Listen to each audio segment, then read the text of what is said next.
DB Cooper pulled off the perfect sky heist and disappeared without a trace. Then, almost 10 years later, a jaw-dropping discovery reignited the mystery. In November 1971, a man known only as DB Cooper boarded Northwest Orient Flight 305 with a briefcase and a calm demeanor. Airport security was almost non-existent, and no one suspected a thing until it was far too late. What happened next would spark one of the greatest mysteries in American history. The true identity of DB Cooper, also known as Dan Cooper, has never been confirmed, despite decades spent attempting to close the mystery of his case. He's basically a ghost who will haunt the imagination of men and women alike forever. However, what he did that November evening is forever marked in history, and perhaps it holds some real clues that are worth another look. The entire fiasco started on the eve of American Thanksgiving, November 24th, 1971. That night, a nondescript man entered Portland International Airport. He was a white male in his late 40s, according to eyewitnesses. He wore a dark-coloured suit paired with brown shoes, a thin black tie, and a black raincoat. He looked like every other passenger in the airport that night, except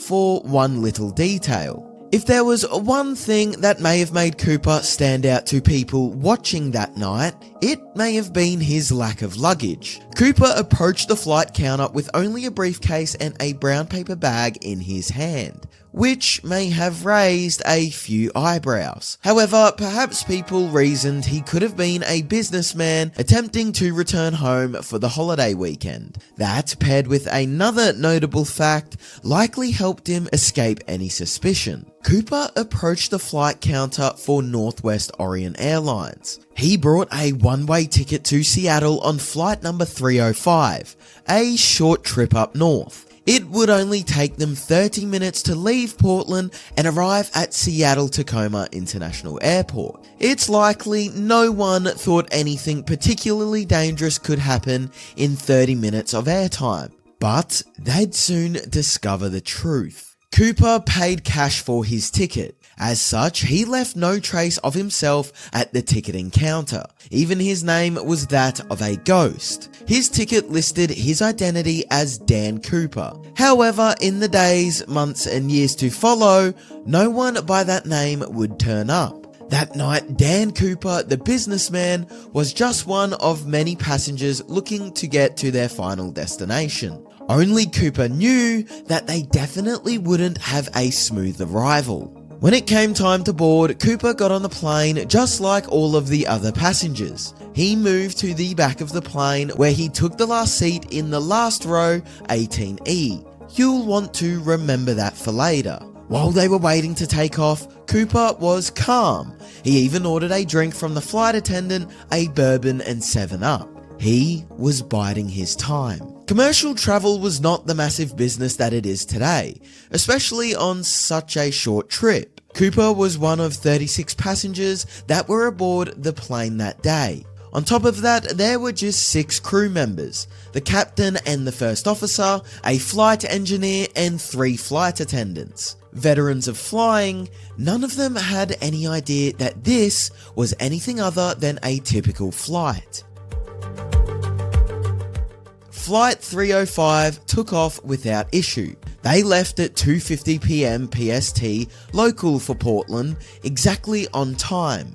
It wasn't until the plane had taken off and began coasting that Cooper began to behave strangely. Yet, even then, it took the flight attendants a while to notice anything was wrong. Cooper's plan was almost thwarted before it even started. Remember, Cooper sat at the back of the plane, in the very last seat in the row. This put him directly in front of the plane's jump seat, where one of the flight attendants, Florence Schaffner, was sitting. Once the plane was in the air, Cooper passed Schaffner a note. Schaffner, however, didn't react the way that Cooper expected her to. Schaffner had been a flight attendant for a while, and a woman for even longer. A man slipping you a note of folded paper was not an unusual experience. She assumed that Cooper was making a pass at her, and had offered her his number. Cooper's entire plan hinged on Schaffner reading the note that he had passed her. Therefore, he couldn't let her slip it into her purse without even reading it. Seeing that Schaffner had not done as he'd hoped, Cooper leaned back to inform her of the mistake that she'd just made. He whispered, "Miss, you'd better look at that note. I have a bomb." Cooper suddenly had her attention. Schaffner did as he requested and retrieved the note out of her bag. The instructions were quite simple. "Miss, I have a bomb in my briefcase and want you to sit by me." Schaffner understood the gravity of the situation. She quietly got up and gave Cooper what he wanted. Once Schaffner had seated herself beside Cooper, she did the most logical thing: assessed the situation. After all, anyone can claim to have an explosive. Therefore, she asked Cooper to show his bomb to her. He opened the briefcase to reveal what looked like just what he had claimed to have: 4 red cylinders that looked like dynamite attached to wire and a battery. Cooper had made his point. Now that Cooper had gotten her attention and provided evidence to back up his claim of danger, he could give Schaffner his demands. Captain William A. Scott memorialized those demands with his message to Northwest Flight Operations. Cooper requests $200,000 in a knapsack by 5 p.m. He wants 2 front parachutes, 2 back parachutes. He wants the money in a negotiable American currency. As you've probably guessed by now, Cooper had specific reason for making his demands so specific. As you may have noticed, Cooper demanded 2 sets of parachutes. This led the authorities to believe that he planned to take a hostage with him. That effectively stopped them from supplying him with parachutes that wouldn't function. The exchange of demands caused some rearrangements within the plane as well. When Schaffner went to the cockpit to inform Captain Scott of their problem, Scott instructed her to remain there and take notes of events for the record. With Schaffner now in the cockpit, Cooper got a new companion in the back, one of the other flight attendants, Tina Mucklow. Cooper happily let Mucklow know he wasn't quite finished with his requests. Once the cockpit was aware of his initial demands, Cooper felt that he had more to get out of the situation. Now with Mucklow acting as liaison for him, Cooper asked for a few more things. First, he wanted fuel trucks to meet the plane when they landed in Seattle. He demanded the passengers stay seated and for Mucklow to bring the money on board. Cooper promised to release the passengers once he had his money. A seemingly perfect plan. Almost. Cooper's full demands triggered a relay race of actions. The flight attendants informed Captain Scott, who informed Air Traffic Control at SeaTac. Air Traffic Control then contacted the Seattle police, who finally got the FBI involved in the situation. Now, most people don't have experience collecting ransom demands for an airplane hijacking, but logic states that it takes time to collect all the necessary pieces, at least longer than a 30-minute flight. As a result, the flight began circling Puget Sound for the next 2 hours. The other passengers were told their flight was being delayed because of minor mechanical difficulty.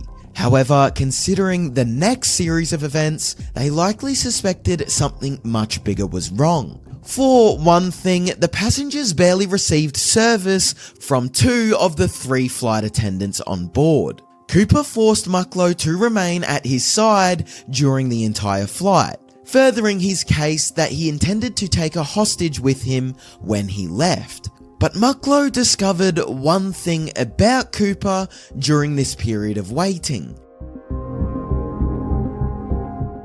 It seemed like Cooper was familiar with the local area. Staring out the window, he remarked that it looks like Tacoma down there. He also knew that McCord Air Force Base, where the parachutes were coming from, was only 20 minutes from the airport. So was he a local? No one seems to know. He's surprised in other ways too. Cooper appeared to be happy to chat with Mucklow for the majority of the flight. Mucklow, who likely spent the most time with the mysterious Cooper, later remarked that he was not nervous, he seemed rather nice, and he was not cruel or nasty. This begs the question, who was Cooper? And what did he expect to get from all of this? What really was his end goal? Cooper gave some hints to Mucklow about his motivations while they chatted, though he did not appear to want to talk about himself. He told Mucklow that it's not because I have a grudge against your airlines, it's just because I have a grudge. He went on to explain that the flight served his needs. However, he became agitated and refused to answer when Mucklow began asking where he was from. At 5:24 PST, after around 2 hours of circling the area, the team on the ground delivered on the last part of Cooper's demands, the parachutes, and they began their descent. They landed 20 minutes later, parking on a distant, partially lit runway. Al Lee, Northwest Seattle's operations manager, approached in his civilian clothes as there was a fear Cooper would mistake his airline uniform for that of an officer. The exchange began. As requested when they were in the air, the passengers remained seated as Mucklow collected the money. Once she was back on board, the passengers were let off, and Cooper inspected the money. When Mucklow joked if she could have some, Cooper shocked her once again. He gave her a packet of bills willingly. She returned it, citing a policy about not accepting gratuities. Now, it was only Cooper and the 6 crew members left on the plane, and they looked to him for their next move. The strangeness of this tale isn't just in Cooper's disappearance, but also in his behaviour during the entire thing. He was friendly to Mucklow during the flight. He made jokes, and when the third flight attendant, Alice Hancock, asked if the flight attendants could leave, he told them whatever you girls would like. Hancock and Schaffner left, leaving Cooper, the captains and flight engineers, and Mucklow on board when the flight took off again. But with the supposed dangerous device still on board, they likely wondered if it might be their last one. After some delays with refueling, Cooper requested that the plane head southeast towards Mexico City. He demanded that they fly at as low a speed as possible, with the landing gear out and the wing flaps lowered. He also requested for the cabin to stay unpressurized. His final request, to fly with the rear exit door open, caused some extra issues. He gave in on that one for the moment, and at 7:40 PM they took off again. Cooper resolved the issue about the exit door being left open by saying they'd open it during flight. This was to be Mucklow's task. However, she feared being sucked out of the plane. After a heated argument with Cooper, who refused to let her grab the emergency cord to secure herself to a seat, she was finally sent to the cockpit, closing the partition between coach and first class as she went. He would open the door himself. Mucklow did as Cooper asked. However, she had one last request before she did so. She begged Cooper to take the device with him. He promised to disarm it or take it with him. The last Mucklow saw of Cooper, he was tying what she thought to be the money bag around his waist. It wasn't just Mucklow's last look though, it proved the last that any person ever saw of Cooper. No one is quite sure what happened to Cooper after this moment. Around 8 PM, a cockpit light flashed, informing the crew that Cooper had opened the staircase. Cooper was still on board at this time as he gave his last message. One word, no, in reply to Scott asking if he needed any help over the intercom. 13 minutes later, the aircraft's tail suddenly pitched forward, possibly when Cooper jumped. When the plane landed in Reno at 11:02 PM, Cooper was nowhere to be found. Once a crew deemed it safe to do so, the plane was immediately investigated. The FBI recovered the following: a Cooper's black clip-on tie and tie clip, 2 of the 4 parachutes, and 66 latent fingerprints. They interviewed eyewitnesses in Portland, Seattle, and Reno. From this, they developed composite sketches, which are all that remains of D.B. Cooper today. But, of course, that wasn't necessarily the end of the story. As you may recall, they'd identified Cooper by the ticket that he had purchased in Portland. However, that said ticket said Dan Cooper. The alias D.B. Cooper was an error made by James Long of the Oregon Journal. In a rush to meet a deadline, Long misprinted the name, and as other media sources picked it up, D.B. Cooper stuck. However, no one under the name Dan Cooper or D.B. Cooper has been turned up to meet the description of the mysterious hijacker. One other precaution should have yielded more information. 3 jets from a nearby National Guard mission had been following the flight when it took off from Seattle heading for Reno. But even so, no one saw Cooper jumping from the plane. The jets were kept back so Cooper could not spot them, and given the darkness of the night, it was too difficult to spot one man jumping into the blackness. This, combined with other factors, made it extremely difficult to identify Cooper's flight path once he had jumped out of the plane. That didn't make them give up the search though. Despite the difficulties in identifying Cooper's exact landing location, they used the data that they did have to mark the zone as the southernmost outreach of Mount St. Helens. They searched this area, which was mostly forested, focusing on Clark and Cowlitz counties. However, nothing was ever found. Neither Cooper nor any of the equipment he jumped off the plane with turned up. One reason that nothing turned up for Cooper may have been that they were not looking in the correct area. In March 1972, new research determined that their initial summaries about where Cooper would have disappeared were incorrect. Based on the new research, investigators believe that Cooper likely jumped over La Center, Washington. But even that update didn't yield any new results. The FBI left the investigation open for 45 years. However, despite looking into the incident for this entire time, they never discovered anything significant that would suggest who D.B. Cooper was, nor what happened to him. Finally, in 2016, they closed the case. All their collected evidence is now open to the public, and many amateur sleuths still take up the case to this day. And lo and behold, one piece of evidence remained undiscovered. In 1980, a civilian named Brian Ingram was on vacation with his family on the Columbia River in the Washington area when he discovered something strange.